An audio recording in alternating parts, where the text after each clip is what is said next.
HR issues can kill you. One complaint against your company can turn your world upside down. And you spend way too much time dealing with HR when you should be spending your time on making a profit. You should talk to Bambi. With Bambi, get access to your own dedicated US-based HR manager starting at just $99 per month. They get to know you and your business while providing HR expertise and the personal touch you need and want. They're available by phone, email, and real-time chat, so onboarding and terminations run smoothly. Team members reach peak performance, and your business stays compliant with changing HR regulations. And with Bambi's HR Autopilot, you'll automate important HR practices like setting policies, training, and feedback. HR managers can easily cost $80,000 a year, but Bambi starts at $99 per month. Schedule your free conversation today to see how much Bambi can take off your plate. Go to Bambi.com right now and type in Accelerate under podcast when you sign up. It'll really help the show. Spelled BAM, BEE.com. Bambi.com. Type in Accelerate. Me, but also you. The Pharaoh fast forwards his favorite foreign film, Powder Donut. Okay, what's my line? The only line I see here on the script is get options based on your budget with the Name Your Price tool from Progressive. Oh man, that's a tongue twister, huh? I'm sorry, I'm gonna need a few more minutes. Bulbous Walrus, the Bulbous Walrus. The Name Your Price tool, only from Progressive. The owl ran afoul of the comatose coxswain. Progressive Casualty Insurance Company and affiliates. Price and coverage match limited by state law.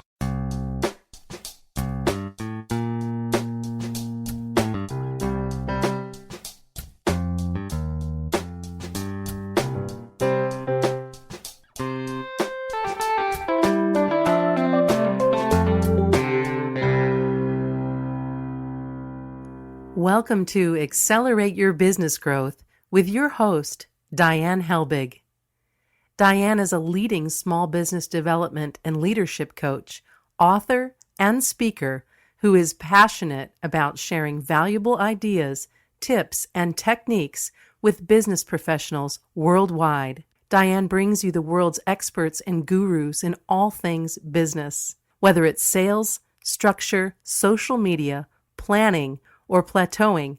Guests bring their expertise and energy to each episode. When growing your business is your focus, Accelerate Your Business Growth is the show to listen to. Got a topic or guest suggestion? Let Diane know. The goal is to make sure you have the information you need to move your business forward. Thanks for joining us. Settle in and enjoy. Hi, everybody. Thanks for joining me. We are thrilled to be sponsored by Audible.com and to be providing you with a free trial. You can go to audibletrial.com/businessgrowth and check out all of the incredible audio content that is there for your listening pleasure. I think you're going to be pleasantly surprised because it's more than just audiobooks. Today, I am thrilled to welcome back Yonason Goldson. Yonason is Director of Ethical Imperatives, LLC, teaching professionals how good ethics is good business and the benefits of intellectual diversity. He's a keynote and TEDx speaker, trainer, coach, and community rabbi, as well as a repentant hitchhiker, recovered circumnavigator, former newspaper columnist, and retired high school teacher in St. Louis. His sixth book is Grappling with the Gray, an ethical handbook for personal success and business prosperity. Thanks so much for coming back on and having a conversation with me, Yonason. I'm delighted, Diane. I was looking back through my files and I saw that you were the 9th interview that I've given since I've become a professional speaker. And now I've done about 70 of them. And the one with you, I think, still ranks among the best that I've done. So you brought out the best of me and you set the bar very high. Well, I have to say it was one of my favorite conversations and you are one of my favorite guests. So I'm so glad to have been able to help you get into this whole realm of podcast interviews. So congratulations on the book, by the way. Thank you. am really tremendously impressed with it. And but I want to talk about obviously ethics. And most leaders, or many leaders, put ethics in the soft skill category. Ooh, And get me started. okay, go ahead, because that's a problem, isn't it? Yeah. Soft skill is one of those terms that we use or some use for something that's sort of optional, or we'll get to it after we get to all the important stuff. And as I've been discussing this more and more, I keep tweaking and refining my definition of ethics, which ultimately has to do with recognizing our place in the world and recognizing the impact that our actions have on those around us.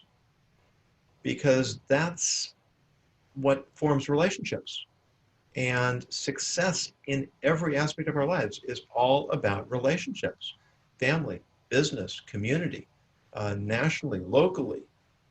And you see the fallout.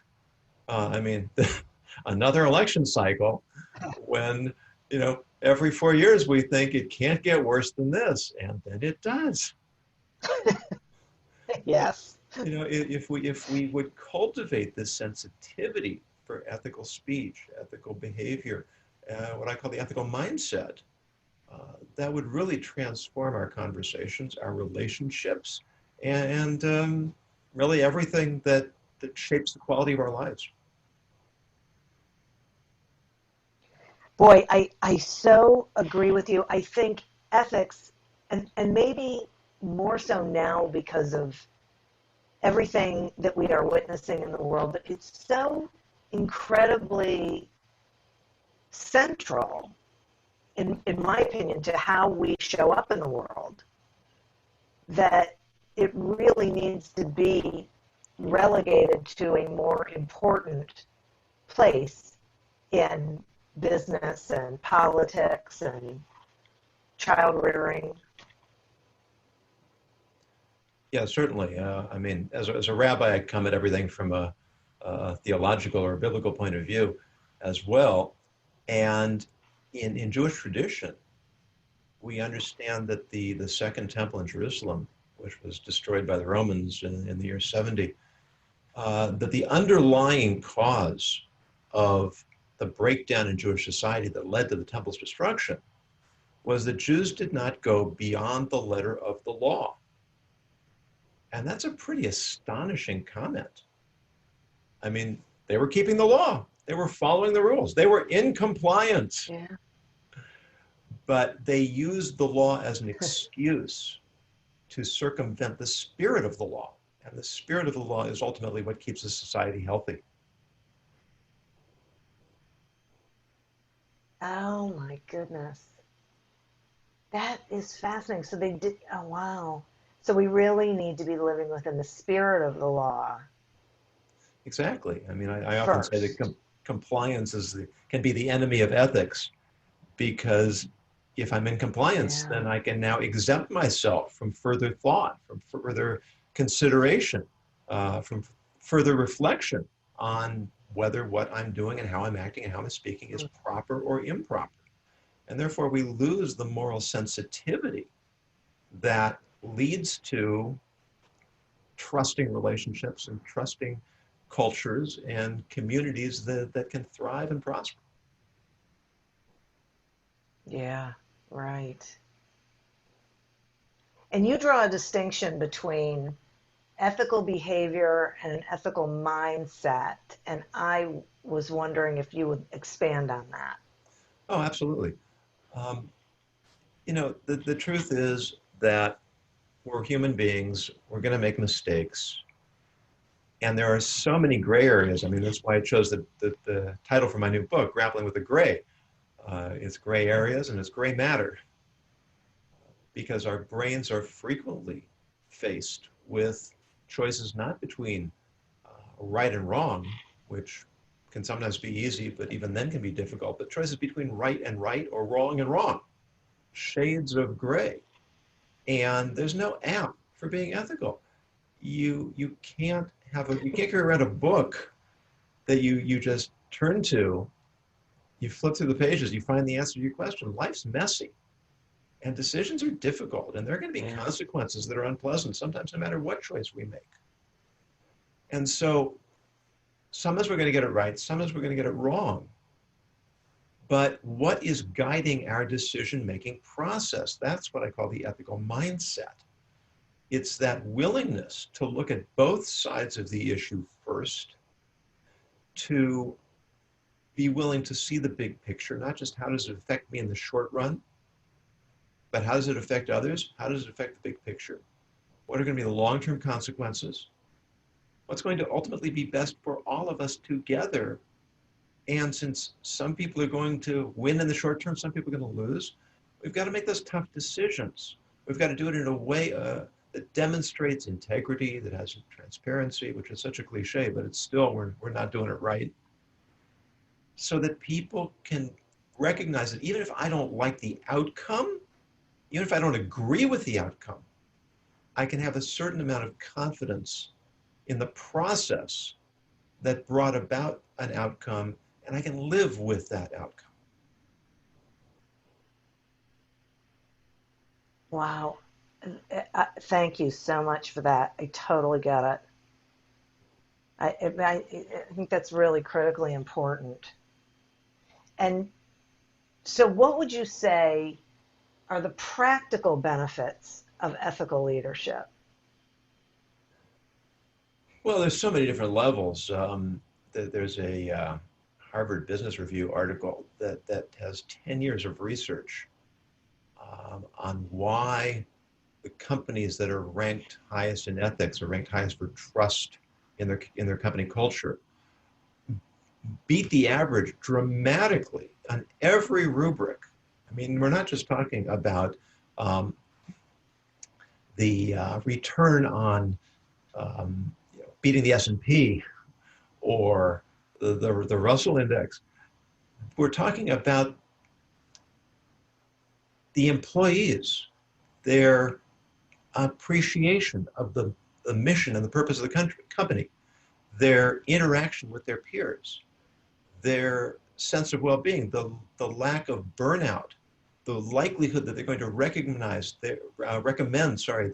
their workplace to others as a good place to work. You know, if you like the job you do, if you like the work you do, if you feel it's meaningful, if you feel that you're appreciated and your work is recognized and you're given credit where it's due, and you can go for help when you need it, and you're involved with colleagues and coworkers, that you feel this sense of collaboration and community. You're not going to wake up in the morning dreading the workday. You're not going to be counting the hours until you get to go home or get to take off on the weekend, and you're going to be highly productive because you are going to be invested in the work you're doing and the purpose you're serving. So, you know, I was talking to another podcast host, and she said to me, "This is all so obvious. Why doesn't everybody do it?" That was going to be my question. What's the answer? It seems so easy. It seems easier than the alternative. It's easy in the long run, but as we all know, the short run is more attractive than the long run. You know, if you want to learn to play a musical instrument, if you want to learn a sport, if you want to learn a craft, you're going to have to work and work and work, you know, in a diligent, disciplined way. You're going to have teachers and mentors, and you're going to have to hold yourself accountable to learn the craft. And if you want to take shortcuts, well, that's going to affect your competence in the long run. So why do we keep doing it? Because we're in conflict with ourselves. We have the amygdala, which is always looking for short-term gratification. And we got the frontal lobe, which is saying, hey, slow down, take a look, see where things are going. And they're in battle. They're at war with each other. And that's just part of the human condition. And once we recognize what's going on inside ourselves, and we see how that affects so much of society, not for the better, then at least we can start to reason our way to making the choices that are ultimately in our own best interest. Hmm. Can you share some examples of ethical dilemmas that um, really can instruct us in developing an ethical mindset? That's what my book is all about. It's a whole collection of ethical dilemmas. And one of them, which I remember when I read this in the headlines, it really got under my skin. Um, some passengers were seated on a plane waiting for their flight to take off. And they were all bunched together in the back. And there were a number of empty seats in the front with just a few people spread out. So one of the passengers said to the flight attendant, could I move up into one of those empty seats? And the flight attendant said, no, those seats are reserved for, I think it's economy plus passengers, that they pay a premium to sit in those seats. And so the passenger said, well, nobody's sitting in them right now, and we're all bunched together here. And the flight attendant said it's against policy. And so this passenger texted, I guess the airline headquarters or their PR, their customer service department, and explained the situation. And the answer was, no, if you buy a Toyota, you can't drive off in a Lexus just because no one's using it right now. Well, What? yeah, exactly. There's just so many things wrong with this story. Now, there are a number of distinctions, there are a number of nuances. For instance, if it would have been first class seats, so you could make the case that, the first class seats are significantly different quality seats. And that if you let one person take those seats, why that one person and not any of the other people? And what about the people who paid for those seats? And now somebody's sitting next to them for free. So you can make the argument that doesn't really work. But in this case, the economy plus seats, they were the same seats. They were simply available for passengers who wanted the opportunity to board early to get their choice of seats. Well, once they boarded early, they'd gotten what they paid for. Right? So now if you let somebody move forward, not only are you making that person comfortable, but you're making the people in the back more comfortable because now they have more space and all the seats are the same. And of course, the same seats get used over and over again. It's not like if you drive off in the Lexus, they're never going to see the Lexus again. So that's frankly insulting. To use an argument that just doesn't hold water shows not only a lack of customer service, but a certain lack of intellectual integrity, that you're clearly just trying to make an argument to get this guy off your back instead of really taking his argument seriously. And then what made it even worse is that this guy made such a fuss that the flight attendant said, okay, go ahead and move up. Now, what does that do? That reinforces the idea that if you don't get what you want, have a hissy fit. and then somebody will just relent because they don't want to deal with you anymore. So, if the airline would have been willing to look at the situation a little more broadly, if there would have been some thought of this in the first place to create a policy, if a certain amount of autonomy were given to the flight attendant to say, use your own judgment instead of following a rigid policy. We're back to that idea of compliance versus ethics. Rules and regulations versus common sense. They don't have to be at odds with each other, but there has to be a certain willingness to build that into the system. That requires trust of the employees and empowerment of the employees, that they know that they have a certain flexibility and that they're not going to get in trouble if they do what they believe is the right thing. Right. And don't companies really, you see it all the time. They really need to empower their employees to take that level of responsibility and use judgment, because especially in the world we live in now where everyone has a cell phone, well, as a camera that sometimes they use as a phone, you can, it just gets blown up. Oh yeah, I mean certainly in Jewish philosophy and religious philosophy, someone's always watching. But nowadays you Yeah. don't need God. Yeah. Not only are people watching, people are recording.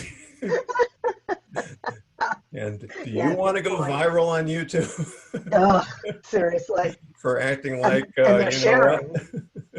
Oh, my You want to know goodness. a really powerful example of this empowerment of employees. You remember a couple of years ago when United Airlines had overbooked, and they offered the passengers, up to $800 for someone to take a later flight, but nobody wanted to. And so the gate agent followed protocol, did what she was supposed to do. She wasn't allowed to offer more than that. So Yeah. the computer picked a passenger at random. It shows this doctor who had to be somewhere to get surgery. He refused to get off. They sent him security. They dragged him off the plane. He Yeah. was all bloodied up. And United ended up with the worst scandal of the year, a multi-million-dollar lawsuit, and their stock value plummeted $1 billion. Oh, Now, in hindsight, isn't it yeah. obvious the gate agent should have offered a few $100s more? But it's not her fault. Yes. It's the fault of the supervisors that Right. never instilled in her the sense that she had the authority, Yeah. that they would back her up if she had to make an executive decision. Yep. Yep. And trust is so key here. Exactly. Oh, They don't analyze everything. If you don't have trusting relationships, you don't have relationships. yeah. Right. Right. Yonason, I'm going to take a quick sponsor break and then I want to continue the conversation. I'll be here. The Accelerate Your Business Growth podcast is thrilled to be sponsored by Audible.com. You, I'm sure by now know that Audible.com has thousands of audiobook titles, but you may not know about all the other content they have, including podcasts and guided meditations, Audible originals, and so much more. I think there is great value in exploring and checking it out. I will tell you that one of my favorite things about Audible is that because there's that variety of content and you can get it all in one place, you don't have to go from one application to another to get what you want. It's not, it's not just audiobooks, and if I want guided meditations, I got to go someplace else. It's the whole 9 yards. So visit audibletrial.com/businessgrowth where you can get a free trial of audible.com and you can check it out for yourself. I think you're going to find what I find, which is it's got great content and it's really easy to navigate. Today we're speaking with Yonason Goldson about information that is in his new book, Grappling with the Gray, Where Compliance Ends and Ethics Begins. So, talk to me some more about intellectual diversity. I want to make sure I really understand that and how ethics is connected to it. Sure. This is a topic I get into in my TED Talk when I make reference to two of the great academies of Jewish study 2,000 years ago. And they had very different approaches and philosophies about Jewish law and Jewish thought and culture. And history records that when they debated in the study hall, their arguments got so passionate that it was as if they fought with swords and spears.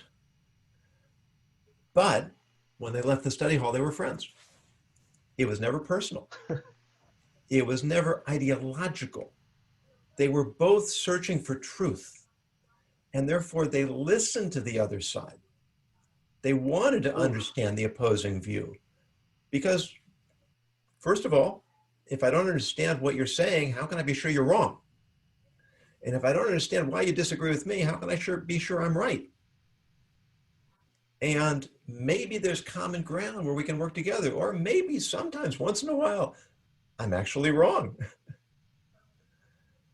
And wouldn't I rather know that I'm wrong than continue to be wrong? I always quote one of my college professors. He said he never understood why people complain about being disillusioned. He said, I would like to be relieved of my illusions. Of course, of course, our egos get involved, right? Yeah, And that's the problem, exactly. right? But Yes. today, with the groupthink and the intellectual tribalism and the ideologies and the politics, I mean, can you imagine? When's the last time you heard in a debate in Congress, somebody on the other side of the aisle said, you know, that's a really interesting argument. I never thought about it that way. Thanks for giving me a new perspective. Yeah, it's why they have an 11% approval rating. Yeah, exactly. Oh. And when the sages used to discuss matters in the high court, the first person to speak was the least distinguished of the sages. Because if the president of the tribunal speaks first, who's going to argue with him? Ah. So the least distinguished would speak first, and then it would work its way up so that everybody felt comfortable and confident expressing their own opinion. And that way, every point of view was able to be examined. And what's really fascinating is that if they were trying a capital case where the death penalty was in play, you needed 23 judges and a supermajority to convict. And if you had a unanimous vote to convict, they would not give the death penalty. Because if there weren't one dissenting voice, then they didn't trust their own objectivity. Wow. They were afraid they missed something and that they suffered from some sort of collective unconscious bias. And rather let a likely criminal go free than take the risk that we've overlooked something and put to death an innocent person. If you don't have that difference of perspectives, then you don't know that you're anywhere near the truth. And you have to have genuine curiosity. That's right. Because I have to want to hear the other side. I have to want to understand where the other person's coming from. I want to appreciate the other person's point of view, because the more I understand the other person's point of view, the more information I have to understand my own. Right. Boy, we've gotten so far away from that. Yeah, well, it's gratifying that there are still some conversations like this going on, and people want to have them and listen to them. And certainly the approach I've taken is that it's unlikely we're going to change much by confronting the world of politics. The system is just too calcified. But if we move it into a business context, there's one thing we all agree on: we want to make more money. Yeah, right. And to recognize that creating a culture of ethics and intellectual diversity is going to produce greater productivity. So let's make it work there. Let's recognize the benefits to ourselves and our customers and our clients and our stakeholders and our shareholders of creating this culture of ethics and trust. And if we do that, maybe it'll start seeping out into the broader community. Right. Wouldn't you think that if you can get more people on board with this whole thought process and mindset, that it has a collateral effect? Exactly. Yeah. Okay. I need you to explain something to me that I am really baffled by. And I will say, in general, ethical scandals, but there's one that I just really don't understand. And that is Wells Fargo. So they do this whole thing that blows up in their face, which it should have, because they, opening accounts on their customers, in their customers' names, and just so they could get a bonus, when it was all fake. And they go through this whole thing, and it becomes public knowledge, and they're apologizing and whatnot. And then they get caught doing it with business clients. So what, I mean, I don't get it. I don't get how they didn't learn the lesson. Like, what was overriding the lesson, I guess, is my question. It's interesting you bring that example. I talk about the first incident in my keynote on ethics. I haven't looked deeply into the more recent developments, but what I remember reading about the initial scandal is that the problem really came from unreasonable Yes. sales goals that were put on employees, Right. that they were so stressed out that first they began trying to convince customers to open up accounts they didn't really need or want. Then they started getting their friends and relatives to open accounts and then close them. And then they started opening accounts for customers without their consent. But they were forced into a situation where they felt they had to choose between keeping their jobs and keeping their integrity. Yeah. And so again, that's on the culture. Now you see the progression though. It started with sort of moving into that gray area. Let's push the customer a little bit. And then it went to something that was a little more dubious, and eventually it crossed the line. But that's the way it always works. Very few people wake up saying, I'm going to go do something illegal today. Right? Most of us want to do the right thing, but we have pressures. We want to keep our jobs. We want to support our families. We want things to work out the way we want them to work out. And so we start looking for those loopholes, for those corners to cut. And so what happened? What was the result? Is that I think 5,300 Wells Fargo employees were fired for misconduct. Yeah. The company was fined $1 billion. Right. But your question is, why didn't they get it? Yeah. I can't answer that question. Darn it.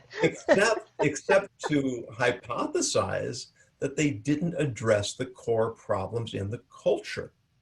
Yeah. What you send people to prison, and I don't remember what the statistics are. I think it's something like 80% end up back there again after they're released. And we call these correctional institutions.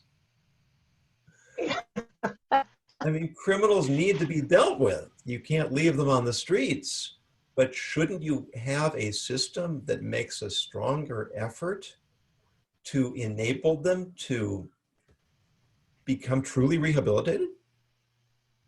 And if it's not working, take a look at it and figure something out. And I get it. It costs money and it takes creativity. And there are all kinds of other demands on our time and on our budget. But this is where leadership comes in. Are we simply going to push the problem down the road because we don't want to deal with it now, let it be somebody else's problem later? Or are we going to do the hard work of figuring out what's going wrong and trying to come up with creative solutions to fix it? And that's not going to happen unless the culture is such that it promotes that type of thinking. Will you share with us how people can stay ethical when they're dealing with unethical people? Yeah, that's a big one. Yeah. And it's hard. Let's be honest. There are unscrupulous people in this world. There are people that are going to be out to get us, to wring, to cut those corners and find those loopholes. And there's no easy answer to that question. Hard questions rarely have easy answers. Yeah. And so the best we can do is to try to limit our interaction with those kinds of people. You know, I just love Jim Rohn's quote that you are the average of the 5 people you spend the most time with. Right. And you know that applies to our friends, it applies to our colleagues, it applies to the media that we you know, of which we're consumers.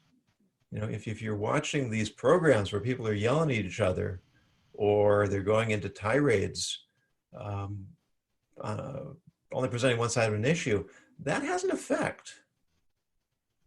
And you know, sometimes we have to deal with people, and the best you can do is protect yourself the best you can, and also to be upfront and to be sure of yourself, confident in your determination to remain ethical and to state it. And to say, this doesn't strike me as ethical. This is not right. And I'm not going to be party to it. Now, of course, there are going to be times when that's really hard.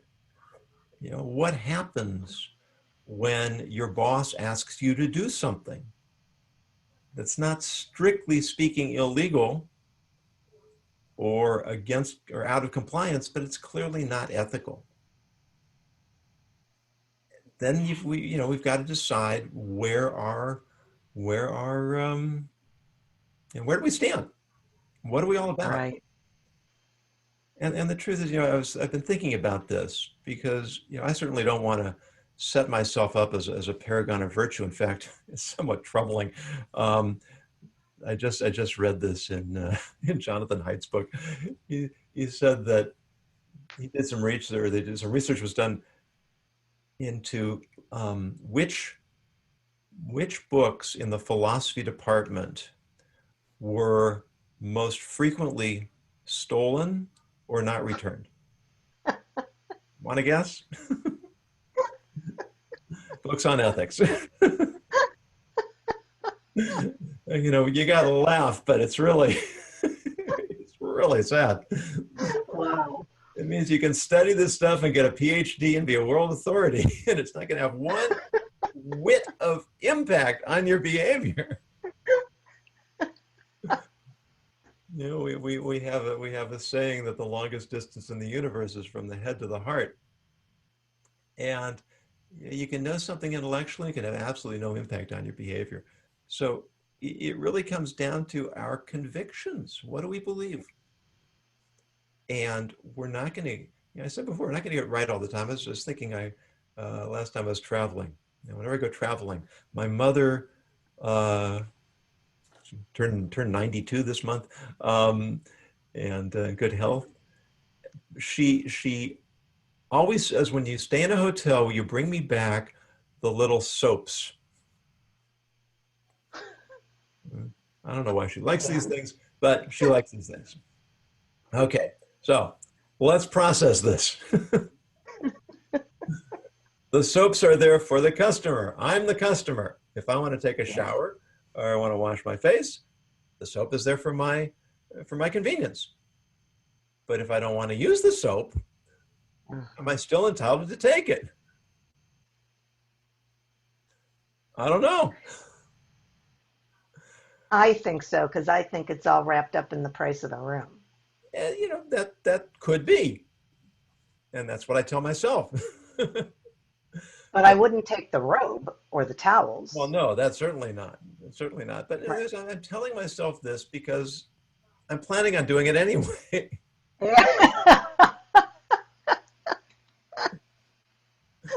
Now, you know, if I really wanted to be committed to ethics, maybe I'd give it more thought. Maybe I'd ask some more opinions. Maybe I would simply err on the side of caution. You know, there's another question. If you take from the mini bar and they're going to charge you $4 for water, so then you go down the next day to the mini mart and you buy the same water for 79 cents and you put it back in the mini bar. Wow, really? Are you allowed to do that? I don't think so. As I haven't cost the hotel anything, and they're gouging me with their prices anyway. Well, that's the rationalization. Right. On the other hand, they're charging me a premium for convenience sake. Right. Right? These are gray areas. There isn't necessarily a definitive answer to these questions, but it's grappling with them that's what strengthens our moral muscles, so that when we have to make more substantive decisions, we're better equipped to do that. When the stakes are higher, we will already have thought through some of these issues, so that we have a better chance of getting it more right more often. But if we don't do that hard work, then we're just going to keep making the same mistakes over and over and over again. Right.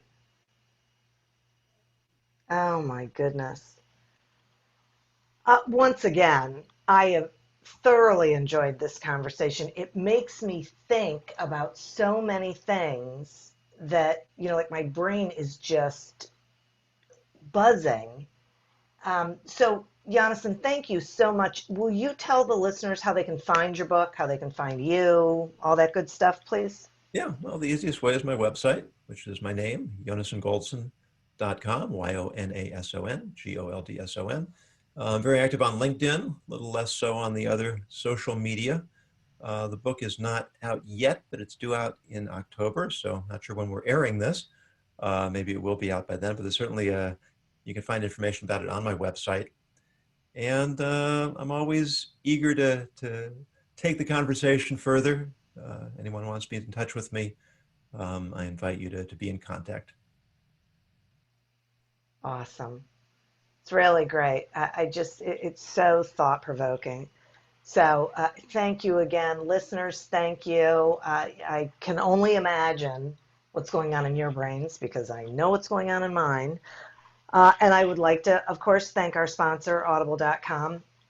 Head on over to audibletrial.com/businessgrowth and get your free trial of audible.com and then go exploring and have some fun with it.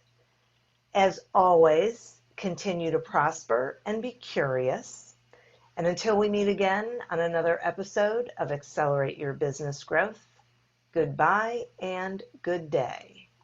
At Zenni, you get the same quality frame and lens options that you'd get from an optician for 1/10 of the price, including blue blockers, progressives, prescription sunglasses, and more. The best part? Try on any frame, anywhere with our 3D virtual try-on. Zenni.com. Eyewear for everyone. Me, but also you. The Pharaoh fast forwards his favorite foreign film, Powder Donut. Okay, what's my line? The only line I see here on the script is get options based on your budget with the name your price tool from Progressive. Oh man, that's a tongue twister, huh? I'm sorry, I'm gonna need a few more minutes. Bulbous Walrus, the Bulbous Walrus. The Name Your Price tool, only from Progressive. The owl ran afoul of the comatose coxswain. Progressive Casualty Insurance Company and affiliates. Price and coverage match limited by state law. We are Jackie Clayton and Katie Van Horn, co-hosts of the Inclusive AF podcast. We're two diversity, equity, and inclusion peeps who love both what we have in common and what makes us different. During the day, we use our superpowers to block bias and break down systems that are inequitable within companies and create inclusive AF places to work. We're also BFFs who have tough conversations about our different lived experience. Come have a listen and learn something new.